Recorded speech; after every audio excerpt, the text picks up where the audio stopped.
Hello everyone, welcome to engineer success tutorial. आज के इस वीडियो लेक्चर में हम लोग कंप्यूटर ग्राफिक्स के ऑब्जेक्टिव क्वेश्चन को सॉल्व करेंगे।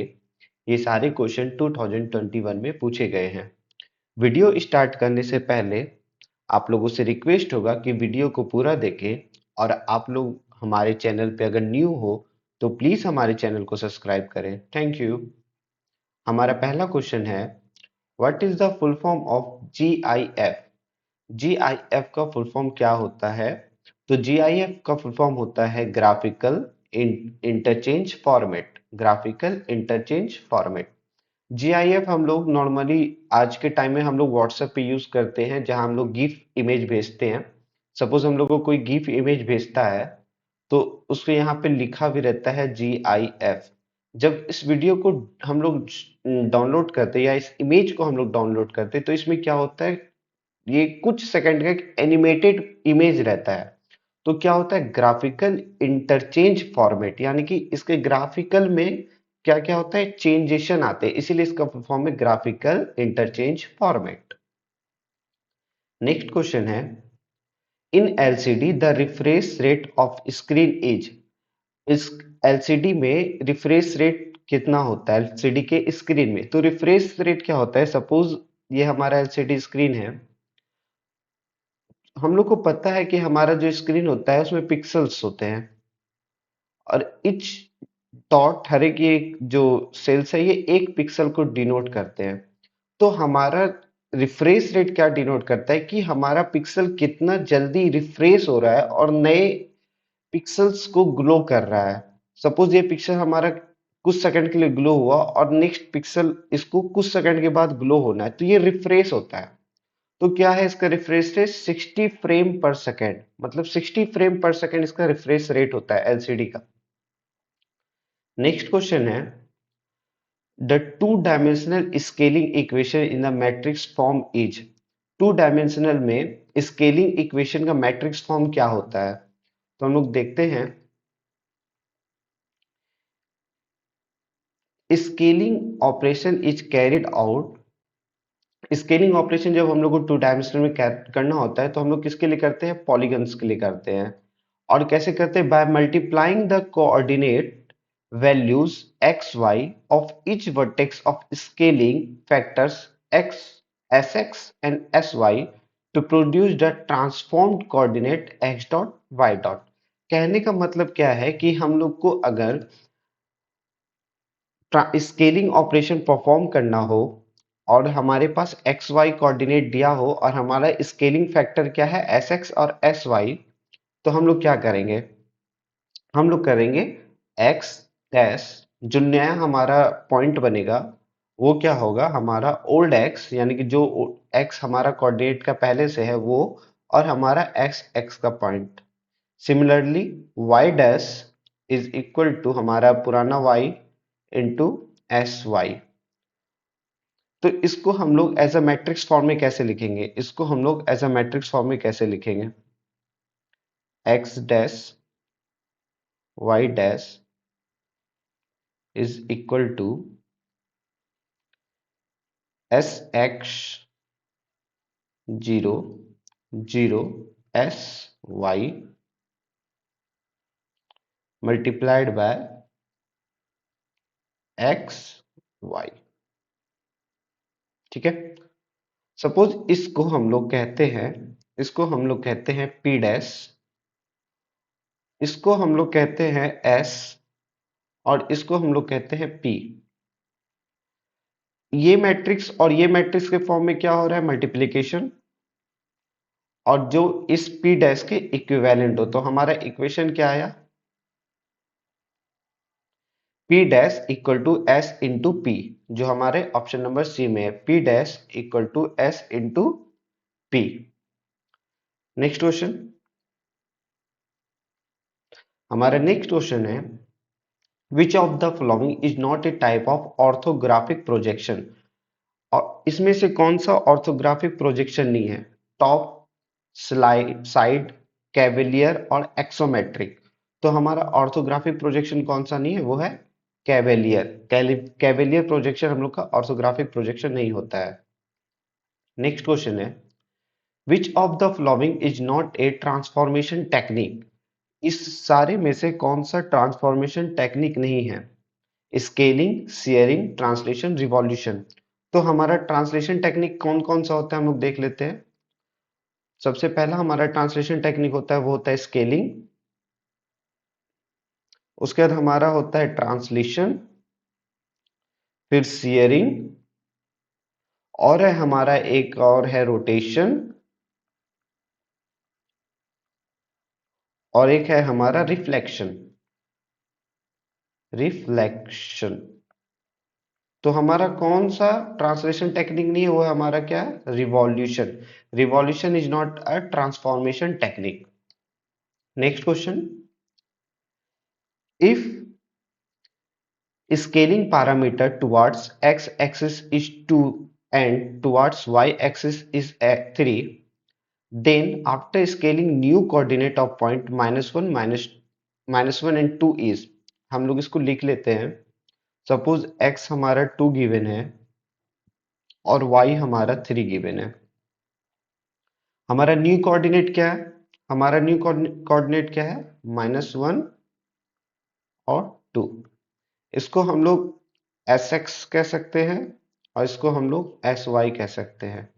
प्रीवियसली क्वेश्चन में हम लोग ने इस क्वेश्चन का सॉल्यूशन निकाला था कि न्यू न्यू पॉइंट क्या होगा, S X dash equal to X into S X और Y dash equal to Y into S Y. तो हम लोग सॉल्व करते हैं। X dash equal to X का वैल्यू है 2 और एस एक्स का वैल्यू है -1, तो ये क्या आएगा हमारा -2, और यहाँ पे y dash is equal to y का वैल्यू हमारा 3 और एस वाई का वैल्यू है 2, तो ये हमारा देगा 6। तो हमारा जो न्यू कोऑर्डिनेट बना, न्यू पॉइंट बना वो 2,6। तो 2,6 हमारा कौन सा ऑप्शन है? Option number c. Next question, what is the full form of TIFF?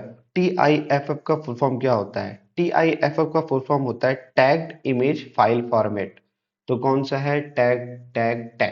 Tagged image file format. Option number D हमारा सही आंसर है, tagged image file format. Next question, which of the following is not a input device? इन सारे में से input device कौन सा नहीं है? हम लोग को पता है कि जॉयस्टिक हम लोग का इनपुट डिवाइस है, लाइट पेन हम लोग का इनपुट डिवाइस है, कीबोर्ड हम लोग का इनपुट डिवाइस है, बट स्पीकर हमारा कैसा डिवाइस है? स्पीकर हम लोग का आउटपुट डिवाइस है। आउटपुट डिवाइस है, तो हमारा आंसर क्या हो जाएगा? स्पीकर। कुछ और इनपुट डिवाइस जैसे कि डेटा ग्लोव, डेटा ग्लोव ये हमारा एक और इनपुट डिवाइस है। एक और हमारा है image, image scanner, image scanner, sorry image scanner. एक और हम लोग का इनपुट डिवाइस है touch, touch panels. Touch panels हमारा एक और इनपुट डिवाइस है। वैसे तो इनपुट डिवाइस बहुत सारे, ये कुछ मोस्ट पॉपुलर है, data globe, image scanner, touch panels और हमारा जॉयस्टिक, लाइट पेन, कीबोर्ड। ये सारे हमारे क्या है? इनपुट डिवाइसेस हैं। नेक्स्ट क्वेश्चन की तरफ मूव करते हैं। What is the full form of DDA algorithm? DDA algorithm का फुल फॉर्म क्या होता है? तो DDA एल्गोरिदम का फुल फॉर्म होता है digital differential analyser, that is option number D, digital differential analyser. Next question, if scaling factor values Sx and Sy are assigned to the same value, then अगर हम लोग, जैसे हम लोग previously question देखे थे, Sx और Sy अगर इसका वैल्यू सेम हो, यानी कि suppose Sx is equal to Sy हो, तो क्या होगा? यूनिफॉर्म रोटेशन होगा, यूनिफॉर्म स्केलिंग हो, या स्केलिंग होगा ही नहीं। तो इसके लिए हम लोग एक छोटा सा एग्जांपल लेते हैं, जैसे कि ए, ये हम लोग का x कोऑर्डिनेट है, ये हम लोग का y कोऑर्डिनेट है, और कहीं पे एक लाइन है, कहीं पे एक लाइन है इस तरह से, जिसका एक कोऑर्डिनेट है हमारा 4,2 और एक कोऑर्डिनेट हमारा 2,2, 2,2। ओके, और हम लेते हैं Sx Sy इक्वल टू 0.5, तो हमारा क्या होगा?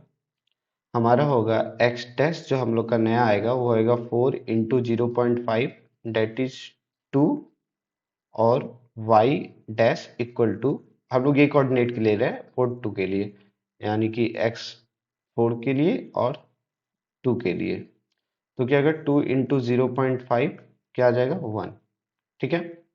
उसके बाद x डैश 2 के लिए जब लेंगे तो 2 इंटू 0.5 ये हमारा 1 हो जाएगा और y डैश जब हम 2 के लिए लेंगे तो क्या होगा 2 इंटू 0.5 ये भी हमारा 1 हो जाएगा। तो हमारा क्या क्या पॉइंट बना 2 1 और 1 1। अगर हम लोग इसको ग्राफ पे प्लॉट करेंगे सपोज ये हमारा 2 है और ये हम लोग का 4 था और ये भी 2 था, ये सपोज 1 है और ये 1 है तो हम क्या बोले पहला पॉइंट क्या मेरा 2 1, पहला पॉइंट मेरा 2 1 और दूसरा पॉइंट मेरा 1 2, सॉरी इट्स 1 1 1 1। तो दूसरा पॉइंट हम लोग का 1 1।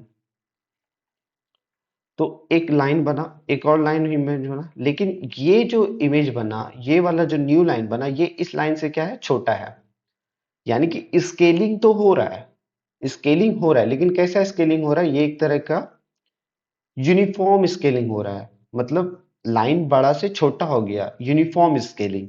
तो जब x x is equal to s y हो तो हमारा कैसा स्केलिंग होगा यूनिफॉर्म स्केलिंग होगा। ठीक है, next question on raster scan pixels lines are plotted with, raster scans में लाइंस कैसे प्लॉट किए जाते हैं। तो हम लोग को पता है कि हम लोग का रास्टर स्कैन्स में लाइंस सपोज ये हमारा डिस्प्ले है स्क्रीन है तो हम लोग का कोई भी लाइन रास्टर स्केल पे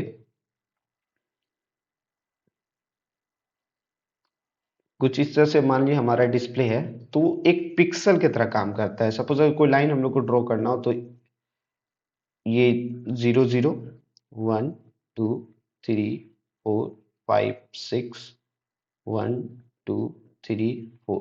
सपोज हम लोग का पहला जो पिक्सल है 4 0 ग्लो किया तो ये 4 0, ठीक उसी प्रकार से 3 1 ये ग्लो किया, फिर 2 3, है ना। तो ये सिमिलरली एक लाइन इस तरह से ड्रॉ हो सकता है। तो जब रास्टर स्केन्स हो तो लाइंस कैसे प्लॉटेड होते हैं पिक्सल पे, लाइन कैसे प्लॉटेड होते हैं पिक्सल पे। Next question the transformation which is used to change the size of an object, ऐसा कौन सा ट्रांसफॉर्मेशन है जो किसी ऑब्जेक्ट के साइज को चेंज कर देता है, रोटेशन स्केलिंग शेयरिंग या ट्रांसलेशन। तो स्केलिंग क्या करता है, रोटेशन तो रोटेट करता है किसी भी ऑब्जेक्ट को रोटेट करता है, लेकिन स्केलिंग क्या करता है वो किसी भी ऑब्जेक्ट को या तो एक्सपेंड करता है या तो कंप्रेस करता है, कंप्रेस करता है। ऐसा हम लोग जस्ट इसके पहले एक एग्जांपल लिए थे जहां हम लोग एक बड़े लाइन को छोटे लाइन में कंप्रेस कर दिए थे। सपोज अगर हम लोग चाहें तो मान लीजिए ये एक तरह का स्क्वायर है तो with the help of scaling हम लोग इसको किस में कन्वर्ट कर सकते हैं एक रेक्टेंगल में। तो क्या हो रहा है यहाँ पे साइज, ऑब्जेक्ट का जो साइज है उसमें क्या आ रहा है चेंजेशन आ रहे हैं, बदलाव आ रहा है, तो वो किसकी मदद से होता है स्केलिंग की मदद से। नेक्स्ट क्वेश्चन है the original coordinate of the point in polar coordinate r, original coordinate point कौन सा होता है पोलर कोऑर्डिनेट में। तो इसका आंसर है b x dash equal to r cos theta plus five and y dash equal to r sine theta plus five. इस question को अगर आप लोग को अच्छे से समझना है तो मैं आप लोगों को बोलूंगा कि आप लोग कंप्यूटर ग्राफिक्स के किसी अच्छे बुक को प्रीफर करें जहां पे इसका स्टेटमेंट पूरे अच्छे से दिया गया हो। ठीक है, नेक्स्ट क्वेश्चन है to change the position of a circle और इलिप्स वी ट्रांसलेट, अगर किसी भी सर्कल या इलिप्स के पोजीशन को चेंज करना हो तो हम लोग क्या करते हैं centre coordinate and redraw the figure in new location, outline coordinates centre coordinates mention all of the above. हम लोग क्या करते हैं सेंटर के कोऑर्डिनेट्स को लेते हैं और फिर से फिगर को किसी नए लोकेशन पे बनाते हैं, जिससे हमारा क्या हो जाता है, सर्कल और इलिप्स के पोजीशन में चेंजेशन आ जाता है। तो इसका आंसर क्या होगा, centre coordinates and redraw the figure in new location. Next question है, which of the following is not a type of clipping. इनमें से कौन सा क्लिपिंग का टाइप नहीं है, area clipping, curve clipping, pixel clipping या टेक्स्ट क्लिपिंग। तो हम लोग पहले देख लेते हैं क्लिपिंग के कौन कौन से टाइप है। सबसे पहला हम लोग का टाइप है, एरिया क्लिपिंग भी हमारा क्लिपिंग का टाइप है, कर्व क्लिपिंग भी हमारा क्लिपिंग का टाइप है, पिक्सल क्लिपिंग भी हमारा क्लिपिंग का टाइप है, और इसके साथ हम लोग का एक होता है पॉइंट क्लिपिंग, पॉइंट क्लिपिंग। उसके बाद हम लोग का आता है लाइन क्लिपिंग, लाइन क्लिपिंग, और हम लोग का एक और आता है टेक्स्ट क्लिपिंग।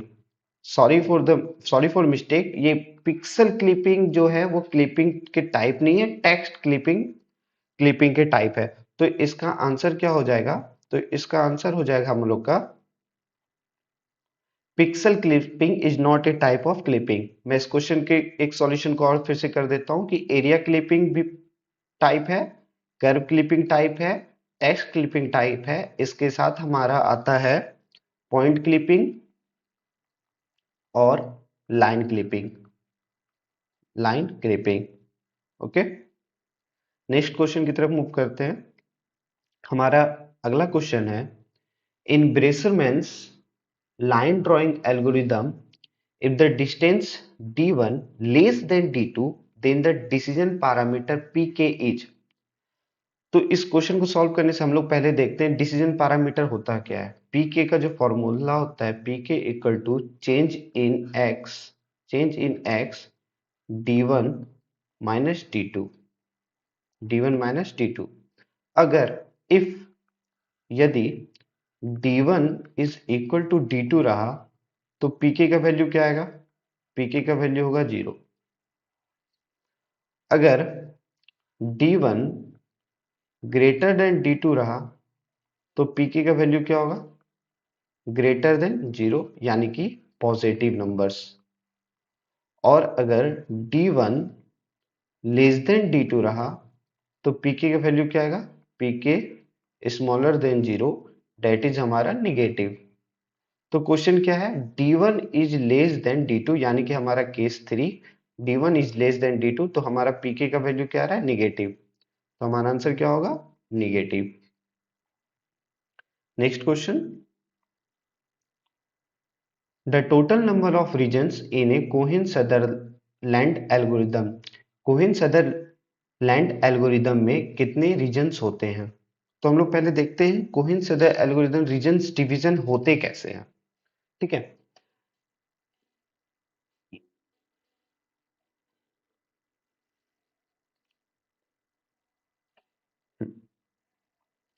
ये जो हमारा होता है ये होता है विंडो, और ये कुछ इस तरह से डिवाइड किए रहते हैं।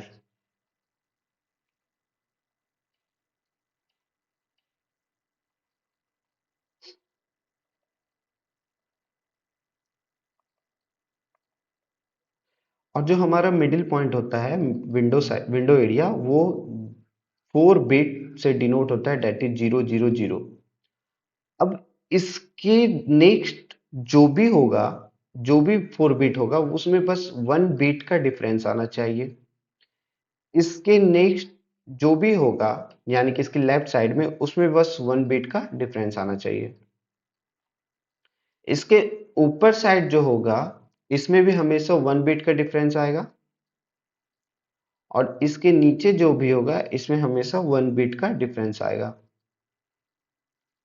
ठीक है, अब इसके साइड जो होगा, इसमें हमेशा 1 बिट का डिफरेंस आएगा, तो रिस्पेक्टिव इसके नीचे भी जो होगा, उसमें 1 बिट का डिफरेंस आएगा। इसके लेफ्ट साइड जो होगा, इसमें 1 बिट का डिफरेंस आएगा, 0 1 0 1। तो इसमें भी, इसके रिस्पेक्ट इसमें भी 1 बिट का डिफरेंस आएगा, आप लोग देख सकते हो। इसके रिस्पेक्ट अगर जाएं, तो इसमें 1 बिट का डिफरेंस आना चाहिए। तो सिंपली इसके डिफरेंस इसमें भी 1 बिट का डिफरेंस आएगा। अब इसके रिस्पेक्ट हम लोग राइट साइड जाएं तो इसमें 1 बिट का डिफरेंस आना चाहिए, और इसके प्रिस्पेक्टिव हम लोग इसके रिस्पेक्ट जाएं तो 1 बिट का डिफरेंस आना चाहिए। मतलब कितने रीजंस हुए, कितने रीजंस हुए? 1, 2, 3, 4, 5, 6, 7, 8, 9, मतलब टोटल 9 रीजन्स में डिवीजन है। तो आंसर क्या हो जाएगा इसका? 9। नेक्स्ट क्वेश्चन है, orthographic projection is also known as. Orthographic projection को हम लोग और क्या कह सकते हैं? ऑर्थोग्राफिक प्रोजेक्शन को हम लोग मल्टी व्यू पॉइंट्स प्रोजेक्शन भी कहते हैं। क्यों कहते हैं? क्योंकि इस ये प्रोजेक्शन ना बहुत सारे प्रोजेक्शन दिखाता है, जैसे फ्रंट प्रोजेक्शन, ठीक है, साइड प्रोजेक्शन, साइड में भी आपका लेफ्ट प्रोजेक्शन, राइट प्रोजेक्शन, और आपका टॉप व्यू। हम लोग कहते हैं ना front view, side view, top view. तो ये डिफरेंट व्यूज में प्रोजेक्ट करता है, इसीलिए हम लोग इसको कहते हैं multi view projection. Next question, the number of pixel stored in the frame buffer of A graphic system is called. Frame buffer में जो पिक्सल स्टोर रहता है उसको क्या कहते हैं? उसको हम लोग कहते हैं रिजोल्यूशन। उसको हम लोग क्या कहते हैं? रिजोल्यूशन। नेक्स्ट क्वेश्चन है, in 2D translation a point xy can move to the new position x dash y dash by using the equation। Suppose कोई पॉइंट एक्स वाई है, वो new position x dash y पे जाता है, तो कौन सा वो इक्वेशन यूज करेगा? तो वो इक्वेशन यूज करेगा X dash equal to X plus D x और Y dash equal to Y plus D Y. Where जहां पे dx एंड dy, जहां पे dx एंड dy क्या है? dx एंड dy क्या है? वो है object, object is object is moved, object is moved along x axis and y axis respectively, respectively,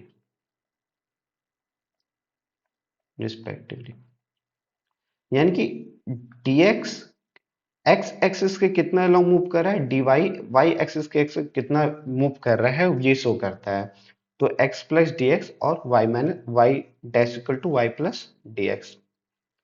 तो आज का हमारा 20 क्वेश्चन का सीरीज यानी 2021 का सॉल्यूशन ओवर हुआ।